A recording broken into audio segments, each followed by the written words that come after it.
इस वक्त रियासत के दो अहम सुतूनों अदलिया और इंतजामिया के दरमियान ताल्लुकात किसी तशरीह के मोहताज नहीं। मौजूदा चीफ जस्टिस की रिटायरमेंट में 2 माह से भी कम का अरसा रह गया है। आर्टिकल 175A3 में वाज़ेह तौर पर लिखा है कि सुप्रीम कोर्ट का सीनियर तरीन जस्टिस ही चीफ जस्टिस बनेगा। मगर इसके बावजूद मुल्क भर के बहुत से सियासी, सहाफ़ती और आइनी हलकों में इस बारे में भी मुख्तलिफ तरह की बातें सामने आईं। ताहम अब हुकूमत की तरफ से जो हतमी बात सामने आ रही है वो सुप्रीम कोर्ट के जजेस की तादाद में इजाफे की है। हुकूमती MNA दानियाल चौधरी की तरफ से मुताल्लिका तरमीमी बिल कौमी असम्बली सेक्रेटेरिएट में जमा करवा दिया गया है, जिसमें जजेस की तादाद 17 से 23 करने की बात की गई है। हुकूमत को इस मकसद के लिए किसी आईनी तरमीम की जरूरत नहीं। इसके लिए 1997 के एक्ट में तरमीम करनी है, जिसके लिए सादा अक्सरियत ही दरकार है। दूसरी तरफ बज़ाहिर अदलिया को भी इस पर कोई एतराज़ नहीं होगा। पाकिस्तान में जजेस के ओहदे और मयाद को लेकर कानून साजी और तरामीम की नज़ीरें भी मौजूद हैं। आइन में की गई 6ठी और 19वीं तरमीम इसकी मिसालें हैं। इस बात में कोई शक नहीं कि पार्लियामेंट ही जजेस की तादाद में इजाफे का भरपूर इख्तियार रखती है।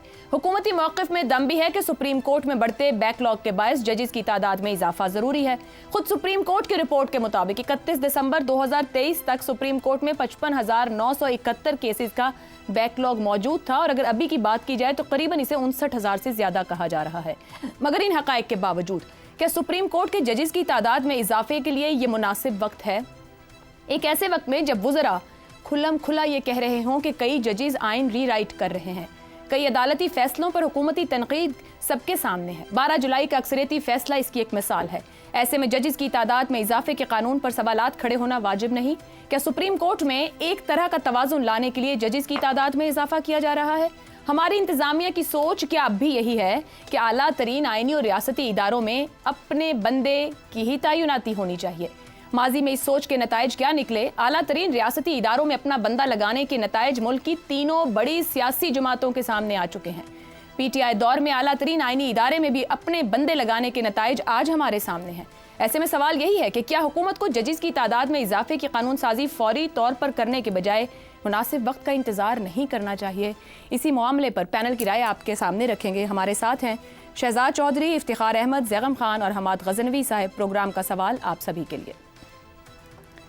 सुप्रीम कोर्ट में जजेस के इजाफे का बिल, पार्लियामान का इख्तियार, चीफ जस्टिस की रिटायरमेंट में 2 माह, क्या कानून साजी के लिए मुनासिब वक्त का इंतखाब किया गया? हमाद साहब, सुप्रीम कोर्ट में जजेस के इजाफे का बिल ठीक है, हुकूमत का इख्तियार है, लेकिन इंतजामिया और सुप्रीम कोर्ट के दरमियान गुज़िश्ता कुछ अरसे से हमें इख्तलाफात दिखाई दे रहे हैं। क्या सुप्रीम कोर्ट में बैलेंस कायम करने के लिए जजेस की तादाद में इजाफा किया जा रहा है तो राइट टाइमिंग्स है?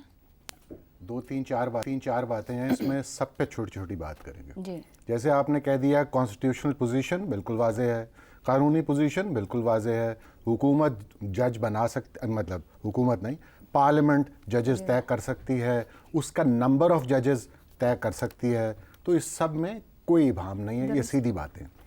अच्छा, ये वक्त मुनासिब है, इंतहाई मुनासिब, यानी हम किस तरह तय करें कि ये मुनासिब वक्त है और ये गैर मुनासिब वक्त है? ये जो हम कहते हैं कि तो ख़त्म हो रही है इनकी टेन्योर को 5 साल की टेन्योर तो नहीं है, या वो डिक्टेटर्स की जैसे 10 साल की टेन्योर होती है जो खुद ही वो तय करते हैं, उस तरह का मामला तो नहीं है। ये तो 1 साल की टोटल टेन्योर है और उसमें वो एक दिन जो है उसको वो इस्तेमाल कर रहे हैं। और अब तक जो उन्होंने फैसले किए हैं वो मैं आपको गिनवाऊँ 2-4, अगर आपको मैं सिर्फ बता दूँ तो आपको अंदाज़ा हो कि वो जज कर क्या रहा है। उन्होंने चीफ जस्टिस की पावर्स डाइल्यूट की हैं, उन्होंने बांट दी है वो ताकत। अब ये मास्टर ऑफ रोस्टर, एक आदमी बैठकर ये फैसले नहीं करता है। अब ये खुद बेंच बन जाएंगे, इस तरह के अपनी मर्जी के बेंच बन जाएंगे, इस तरह नहीं होता है। अब ये मंसूर, मतलब सीनियर लोग साथ बैठकर सारे ये फैसला करते हैं। उसका उन्होंने एक कमेटी बना दी है, एक तरीकाकार वज़ा किया। अब इस आदमी की इखलाकी पोजीशन पर शक करना चाहिए। आगे चलिए, ये तो पहले भी जजेस अपॉइंट हुए हैं। जजेस जो अपॉइंट हुए थे उन्होंने क्या काजी फाइज ईसा साहब की मर्जी और ख्वाहिश के ऐन मुताबिक फैसले दिए हैं? बिल्कुल नहीं, ऐसा नहीं हुआ। तो हम जिस तरह चीज़ों को देख रहे हैं, ये ज़रूरी नहीं कि इस तरह का मामला है और ये जो रिजर्व सीट्स वाला फैसला है उसके हवाले से कुछ करने जा रहे हैं। और भाई वो फैसला कहाँ है? हमें तो फैसला तो दिखा दीजिए। 50 दिन होने वाले हैं, 45 तो हो गए। पर हमाद गज़नवी साहब, जब टाइमिंग की बात की जाती है, इससे मुराद है कि एक इस वक्त एक जज जाने वाले हैं, चीफ जस्टिस साहब के 2 महीने मुश्किल से, एक कानून साजी होनी है, उसको वक्त लगना है, एक चीफ जस्टिस ने आना है, उनके पास वक्त है 3 साल करीबन। तो ये उस वक्त एक कॉन्फिडेंस बिल्डिंग मेयर के साथ आगे बढ़े, क्योंकि इख्तलाफात की खबरें तो मुस्तकिल एक दूसरे पर सवाल तो उठाया जा रहा है। सीबीएम होना जरूरी नहीं कि हर बात को मुतनाज़े बना के बढ़ाया जाए, सवाल सिर्फ ये है। मैंने तो इस चीज का जवाब दिया है, मैं दोबारा दोहरा देता हूँ। मैं कह ही रहा हूँ कि काजी फाइज ईसा ने जिस तरह अब तक फैसले किए हैं, मैं चीफ जस्टिस साहब पे सवाल नहीं कर रही, हुकूमत, जैसे जैगम साहब ने खत्म किया, हुकूमत की इंटेंशन पे बात कर रही। हुकूमत की इंटेंशन, हुकूमत ने जज नहीं लगाने, ये आपको किसने कह दिया है? आप जजेस को अपॉइंट करने का तरीका तो जानती है ना? बिल्कुल सर, मैं नंबर बढ़ाने की बात जो मैंने बैलेंस के हिसाब से लफ्ज रखा है। जुडिशियल कमीशन में शहबाज शरीफ तो बैठा नहीं होगा, उसकी एक कॉम्पोजिशन है। और दिलचस्प बात आपको बताऊं, ये काजी फाइज ईसा के जाने के बाद भी यही कॉम्पोजिशन रहेगी। I agree. हमाद साहब, गुज़िश्ता टाइम जज लगाने के बाद जो गलती एक हुकूमत ने की, नाज़िम नज़ीर तारड़ साहब उसको बाद में तस्लीम करते रहे कि हमने दबाव में आके जज लगाया है। ये जजेस की तादाद बढ़ाई जा रही है। मैं एक बात कर रही हूँ, मैं एक बात कर रही हूँ आप देखिए, सीधी बात है, जज आपने ये कहा ना कि वो नंबर ऑफ जजेस बढ़ रहा है, परफेक्ट कॉन्स्टिट्यूशनल पोजीशन है, कोई एतराज नहीं है, बिल्कुल ठीक। आगे चलिए। आपने कहा जजेस अपनी मर्जी के कोई आ जाएंगे, ऐसा तो बिल्कुल नहीं। मैंने नहीं कहा कि अपनी मर्जी, आप नहीं कह रही, मैं वैसे कह रहा हूं जो इतराज उठता है वो ये है कि जजेस अपनी मर्जी के कोई लोग ले आएंगे, रिजर्व सीटों की अपील आ रही है तो उस पर यूं, तो वो तो उसका एक तरीका करता है, वो आज भी वही है, कल भी वही होना है। काजी फाइज ईसा के जाने के बाद भी वही तरीका राइट टाइम है हुकूमत का डिसीजन, ठीक, परफेक्ट टाइमिंग, बिल्कुल ठीक है, ठीक हो गया। शहजाद साहब, हमने देखा आला तरीन रियासती इदारों में भी अपना बंदा लगाने की बात होती रही और उसके नताइज नवाज शरीफ, भुट्टो, इमरान खान साहब तक, मगर क्या आला तरीन आईनी इदारे में अपना बंदा लगाने के फायदे हुए, नुकसान रहे? अच्छा देखिए, बात की गई कि इख्तियार है पार्लियामेंट का, कोई शक नहीं इख्तियार है। इख्तियार तो देखिए मदर ऑफ ऑल पार्लियामेंट्स जो इंग्लैंड की है पार्लियामेंट, उसका इख्तियार क्या कहा जाता है कि वो मर्द को औरत और औरत को मर्द डिक्लेयर कर सकती है, इतने उसके पास इख्तियार है। लेकिन इतने यानी सदियों की जो उसकी रिवायत है उसके अंदर ऐसा कभी नहीं हुआ। इसका मतलब है इख्तियार को किसी अक्ल और समझ और जिम्मेदारी के साथ इस्तेमाल किया जाता है। तो जब आप इख्तियार देखते हैं तो इख्तियार तो है, लेकिन क्या उसके हिसाब से आप काम कर रहे हैं? यानी मुझे ये नहीं पता कि 17 से 23 जाने की वजह क्या है, इसलिए नहीं कि सिर्फ मेरे पास इख्तियार मैं कर सकता हूं तो इसलिए मैं करूंगा, नहीं।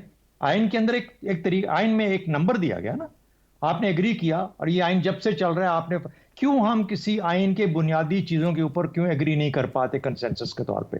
क्यों हम ऐसे वक्त में आइन में तब्दीली चाहते हैं जबकि आपके ऊपर और पहले से ही बहुत सारी उंगलियां उठ रही होती हैं? यानी ये भी ख्याल नहीं करते कि लोग क्या कहेंगे। आप परसेप्शन तो जानिए, परसेप्शन तो देखिए इस वक्त क्या है। इख्तियार तो आपका है, लेकिन इख्तियार के बाद क्या जिम्मेदारी भी आप महसूस कर रहे हैं कि आपकी क्रेडिबिलिटी कहां पे है? इस सियासी निज़ाम को जिसमें हम बैठे हैं इस वक्त, इसकी क्रेडिबिलिटी की हमें फिक्र होनी चाहिए या उस इख्तियार को इस्तेमाल करने की फिक्र होनी चाहिए? काजी फाइज ईसा साहब इसके बारे में क्या कहेंगे? वो कहेंगे मेरे जाते जाते एक ऐसा काम हो गया जो कि मेरे बारे में तो कहा जा रहा था कि मैं ऐसा चीफ जस्टिस हूं जिसके दौर में कभी भी कुछ ऐसी मैनिपुलेशन नहीं होगी, गलत काम नहीं होगा। मैनिपुलेशन का चाहे परसेप्शन ही जाए, हो या ना हो दूसरी बात है, लेकिन अगर परसेप्शन भी चला गया तो काजी फाइज ईसा साहब की लेगेसी तो गई उस मुकम्मल तौर पर। कौन सी उफ्ताद आन पड़ी, कौन सी उफ्ताद आन पड़ी है कि आपको आज ही करना है? फिर उसके बाद वही घिसी पिटी, किसे पिटे तरीके। अच्छा नंबर बढ़ा दो, मक्खी है, मक्खी को मारना है, उसके लिए स्लेज हैमर चाहिए, हथौड़ा चाहिए मक्खी को मारने के लिए। थोड़ी सी क्रिएटिव थिंकिंग कर लो, कोई देख लो, अच्छा है काम चाहे बेशक 60,000 का आपके ऊपर बोझ है मुकदमों का जो कि अभी तक हल नहीं हुए, उसमें बहुत सारे ऐसे हैं जो कि आपके फाइनेंशियल रिलेटेड हैं और आपको जल्दी उनका हल चाहिए, तो आप हर सूबे के अंदर 2 फेडरल कोर्ट के चेयर्स क्रिएट कर लो। और मैं तो ये कहता हूं कि असल में ये जो सूबे हैं, ये सूबे भी बहुत बड़े बड़े हैं, वहां तक पहुंचना भी मुश्किल होता है जहां पे आप बिठाएंगे इनको, लाहौर में या कराची में। तो बाहर सूरत चले जाओ जो है उसको, इसी को इस्तेमाल कर लें, 2-2 चेयर्स क्रिएट कर लें, फेडरल कोर्ट बना लें, उसके अंदर फिर उनको जिम्मेदारियां दे दें कि इस लेवल तक के मुकदमे, और वो खुद रजिस्ट्री जो सुप्रीम कोर्ट के रजिस्ट्री इस्लामाबाद में ये फैसला करेगी कि फलाने फेडरल कोर्ट्स के अंदर कौन कौन सी चीजें जाएंगी, ठीक, ताकि ये जो आपका इतनी सारी जिम्मेदारी पड़ी है उसको आप तरीके से हल कर सकें। कोई आपके ऊपर, जब कानूनी मामला आता है, जब आईनी मामला आता है तो बैठेंगे 17 जज ही, ये ना कहा जाए कि 17 में फलाने को ऐड किया गया ताकि उसका बोझ ज्यादा हो जाए और उसका हल्का हो जाए। ठीक, तो क्यों हमें तो क्रेडिबिलिटी चाहिए, सियासी निजाम की क्रेडिबिलिटी चाहिए, और इंसाफ उसका एक बहुत इंपॉर्टेंट अंसर है कि जो कि हमारे सियासत को क्रेडिबिलिटी दे सकता है। इस वक्त आज हमें सियासत की क्रेडिबिलिटी चाहिए हर चीज से बढ़ के, ताकि हम अपने निजाम को आगे की तरफ ले जा सकें। सही हो गया, ठीक है।